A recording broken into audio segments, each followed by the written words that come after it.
अब आप देखती हैं कि हुकूमतें उस पर रिएक्ट करती हैं, और इतना बुरा तभी रिएक्ट करती हैं कि जब सच ज़रा ज़्यादा कड़वा होता है। तो ये कोई भी हथकंडा इंशाअल्लाह अज़ीज़ ARY को, ARY के मालिकान को, ARY की मैनेजमेंट को इंशाअल्लाह अज़ीज़ रोक नहीं सकेगा सच कहने से, सच बात कहने से। आप हमारे नज़रिए से इख्तलाफ कर सकते हैं, हमारी बात से इख्तलाफ कर सकते हैं, ज़रूर कीजिए, लेकिन अगर आप ये कहें कि हम वो कहें जो आप सुनना चाहते हैं तो इंशाअल्लाह अज़ीज़ ऐसा नहीं होने वाला।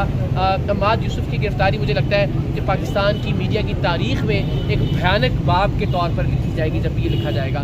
एक चैनल के सरबराह को जिस अंदाज़ में उठाया गया, जो इल्ज़ामात उन पर लगाए गए, मैं हलफन ये कह सकता हूँ कि मैंने अपनी ज़िंदगी में शायद ही एक दो लोग जो मुहिब वतन देखें, उनमें से सबसे ज़्यादा मुहिब वतन मैंने अम्माद यूसुफ को पाया। मैंने उसमें सबसे ज़्यादा पाक फ़ौज से मोहब्बत करने वाला अम्माद यूसुफ को पाया। मैंने पाकिस्तान से प्यार करने वाला अम्माद यूसुफ को पाया। मेरा 12 साल का वर्किंग रिलेशनशिप है उनके साथ, उनके मातहत काम करने का 12 साल का तजर्बा है। सरेआम को खड़ा करने वाले वो शख्स हैं, सरेआम का नाम तजवीज़ करने वाले, मुझे प्रोग्राम देने वाले, 12 साल मुझे सपोर्ट करने वाले। तो अम्माद यूसुफ को मैं बहुत बेहतर तरीके से जानता हूँ, पर्सनली भी और प्रोफेशनली भी। वो शख्स पाकिस्तान के ख़िलाफ़ या पाकिस्तान की फ़ौज के ख़िलाफ़ नहीं हो सकता, ये मैं कसम खा सकता हूँ। बाकी इल्ज़ाम आपने जो लगाना है वो लगा दीजिए, इंशाल्लाह बात कहने से वो बात नहीं आएगा, शेर है और इंशाल्लाह डट के बात करेगा। मियां नवाज शरीफ साहब कहते हैं कि मुझे मेरी बेटी के सामने गिरफ्तार किया गया, अम्माद यूसुफ के घर में जाके उनके बच्चों के सामने गिरफ्तार किया, इस पे आप क्या कहेंगे? देखिए फिर वही बात है, जिसे आप अपने लिए जुल्म समझते हैं और दूसरे के लिए आप समझते हैं कि वो जुल्म रवा रखना जो है वो जायज़ है, फिर तो ये ज़्यादती है। कुछ चीज़ें ऐसी हैं कि जो माजी में भी गलत थी और वो आज भी गलत है। कुछ बुनियादी चीज़ें होती हैं जिन पे हमें प्रिंसिपली सबको अग्री कर लेना चाहिए। मिसाल के तौर पे आज़ादी सहाफ़त या किसी भी चैनल की बंदिश अगर माजी में हुई तो उसकी भी मजम्मत की जानी चाहिए, अगर आज होती है तो उसकी भी मजम्मत की जानी चाहिए, इसलिए कि उससे बहुत सारे सहाफ़ती वर्कर्स वाबस्ता हैं, उससे बहुत सारे सहाफ़ती वर्कर्स का मुआश वाबस्ता है, उससे बहुत सारे सरकारी जो सहाफ़ती वर्कर्स हैं उनका पैशन वाबस्ता है। ये एक पैशन भी है, खबर को ब्रेक करना, खबर लेके आना, खबर की खोज लगाना। तो मुझे लगता है कि इस तरह के मामलात पे हम सबको कम से कम मुत्तफ़िक़ हो जाना चाहिए। Thank you so much. 2 दिन हो गया, आता हूँ ऑफिस से आज मान गए भट्ट साहब, नाराज नहीं हाले तक? नहीं पिन सही लगी।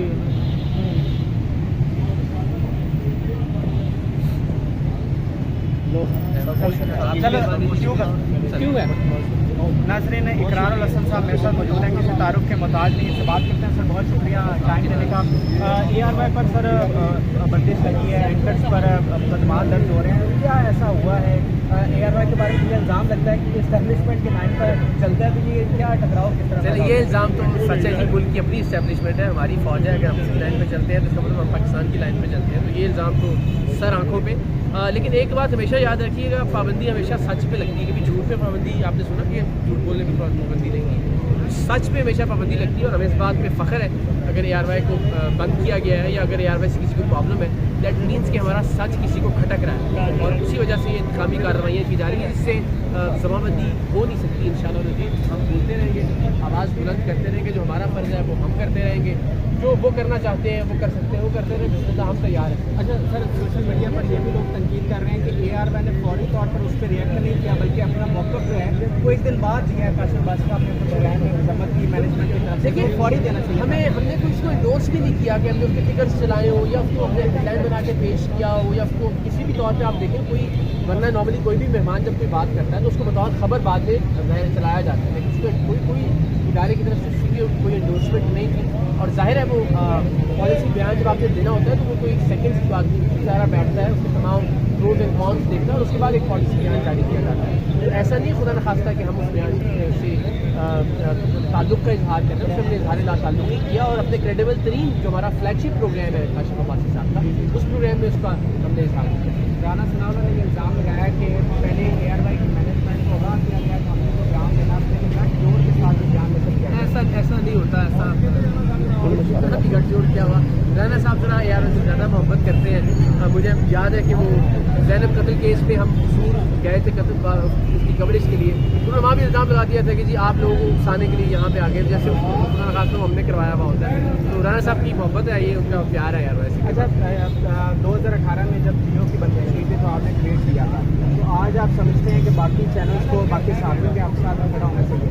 बदकिस्मती ये है कि तफरीक इतनी ज़्यादा हो गई है कि बाकी चैनल अगर आज ARY के साथ खड़े होते हैं, जिस एक दो चैनल्स की मैं बात कर रहा हूँ, ان کی انتظامیہ ان سے بڑی ناخوش ہوگی. یہ تفریق ہم نے پیدا کر دی ہے انفارچونیٹلی. لیکن میرا یہ خیال ہے دبے الفاظ میں ہی صحیح جتنا ممکن ہے، کیونکہ ہم سب صحافی کم سے کم ہمارا مفاد ایک ہے. ہمارا مفاد ہے سچ بولنا، ہمارا مفاد ہے قوم کے سامنے حقیقت رکھنا، ہمارا مفاد ہے ہمیں خوشی ملتی ہے جب ہم کوئی سٹوری بریک کرتے ہیں. تو جو ہم صحافی ہیں ان کو کم سے کم پریس کلبس کے پلیٹ فارمز پہ، جو ڈفرینٹ یونین آف جرنلسٹ ہیں ان کے پلیٹ فارم پر اکٹھا ہونا چاہیے. اور میرا خیال ہے کہ اس تفریق سے ہٹ کر کے ہمارا تعلق کس ادارے سے ہے، کسی بھی صحافتی ادارے پر جس سے صحافتی ورکر متاثر ہوتا ہے، اگر غلط لگتی ہے تو ہمیں اس کی مذمت کرنی چاہیے.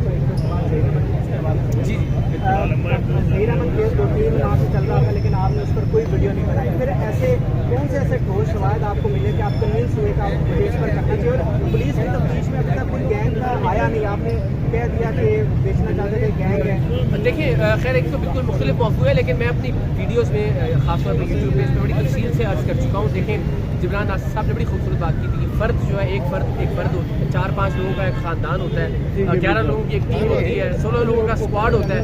بھائی جان 33 لوگوں میں پرچہ ہوتا ہے تو وہ گینگ ہوتا ہے. تو میرا خیال ہے کہ یہ ایک تو سیلف ایک ثبوت ہے. باقی بہت ساری ایسی چیزیں مثال کے طور پر جس طرح بچی کے قتل کے حوالے سے ہمیں اسی گینگ کے ایک انفارمر نے خبر دی کہ اسے قتل کر دیا جائے گا، جب بار بار اسے خودکشی کا کہلوایا جا رہا تھا.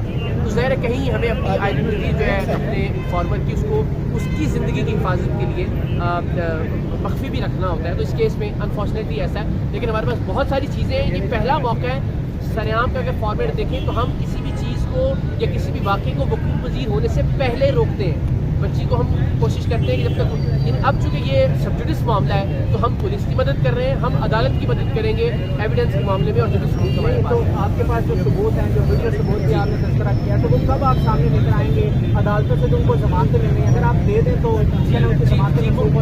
میں آپ سے عرض کر رہا ہوں کہ ہم یہ بہت سارا کام کر چکے ہیں. یہ پولیس تک وکلاء تک جو اس طرف کے ہیں، اور عدالت میں جب یہ معاملہ ہوگا انشاءاللہ آپ دیکھیں گے کہ یہ ثبوت ہم عدالت کے اندر پیش کریں گے. میں نے عرض کیا سریعام کی ہسٹری میں یہ پہلی بار ہے کہ کوئی سب جوڈس معاملہ اس میں ہم کودیں ایک طرف یا اس کے اندر ہم داخل ہوئے. تو اب چونکہ عدالت میں ہے یہ معاملہ تو ہمیں عدالت کو اسسٹ کرنا ہے اور اس کے نتائج آپ دیکھیں گے. سوال یہ ہے کہ یہیں پر ظہیر احمد کی فیملی نے پریس کانفرنس کی، ان کی والدہ نے کہا کہ یہ جو، اور انہوں نے قرآن بھی اٹھایا کہ یہ جو گینگ والی بات ہے یہ جھوٹی ہے. تو ہم بڑے معصوم ہیں. دیکھیے اگر کسی نے قرآن اٹھا لیا تو پھر مجھے لگتا ہے اس کو مجھے کچھ کامنٹ نہیں کرنا چاہیے. میرے پاس جو ایویڈنس ہے، میرے پاس جو اطلاعات ہے، آپ کو لگتا ہے وہ معصوم نہیں ہے؟ میں ایسا اگر انہوں نے قرآن اٹھایا تو میں ان کو جھوٹا نہیں کہہ سکتا. ہمیں اس پہ کامنٹ نہیں کرنا چاہیے. اس کو بہت شکریہ. بڑی ایک سیکنڈ